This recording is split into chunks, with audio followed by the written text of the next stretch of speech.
Hi నమస్తే. నమస్తే వియోస్. Welcome back to my channel. ఈరోజు నేను మరో ఇంపార్టెంట్ విషయం ఇది చరిత్రకి సంబంధించింది. ముఖ్యంగా అనకాపల్లి జిల్లాకి సంబంధించిందండి. అనకాపల్లి జిల్లా కేంద్రమైన అనకాపల్లి పట్టణం గురించి. ఇందులో నేను చెప్పే పాయింట్ ఏంటంటే అనకాపల్లికి మరొక పేరు, మారు పేర్లు ఏంటి అంటే అనియంకాపల్లి, అదేవిధంగా అనేకపల్లి. అంటే ఈ 2 దగ్గర దగ్గర ఒకే విధమైన ప్రొనౌన్సియేషన్‌లో ఉంటాయండి. అదేవిధంగా వెనియపాలి, ఇది కూడా ఈ 3 పేర్లు ఉండేవండి. అనియంకాపల్లి, అనయికపల్లి, వెనియాపాలి.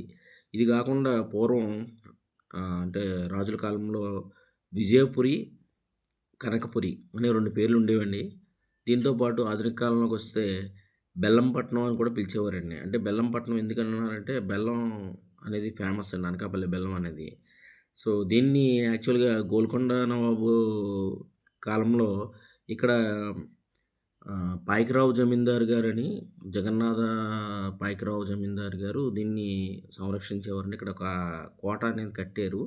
దాన్ని ప్రాముఖ్యతగా అతన్ని తదనంతరం అతని పేరు మీదుగానే పాయకరావుపేట పట్టణం అనేది కూడా ఏర్పడింది. సో, అది ఈ ఇందులో ఉన్న ఒక హిస్టారికల్ ప్లే ఇంపార్టెంట్ రోల్ అండి ఇది అనకాపల్లికి. ఇది ఆ కాలంలో పాయకరావు జమీందారు గారు బ్రిటిష్ వారికి వ్యతిరేకంగా పోరాడి ఉరి పడ్డారు. అదే ప్రస్తుతం పాయకరావుపేట బ్రిడ్జ్ మీద. అందుకనే పాయకరావుపేట అనే పేరు కూడా వచ్చింది. దీనికి కారణం ఏంటంటే అనకాపల్లి జమీందారు గారండి. అనకాపల్లి అనేది ఒక ప్రముఖ చారిత్రకమైన ప్రదేశమండి.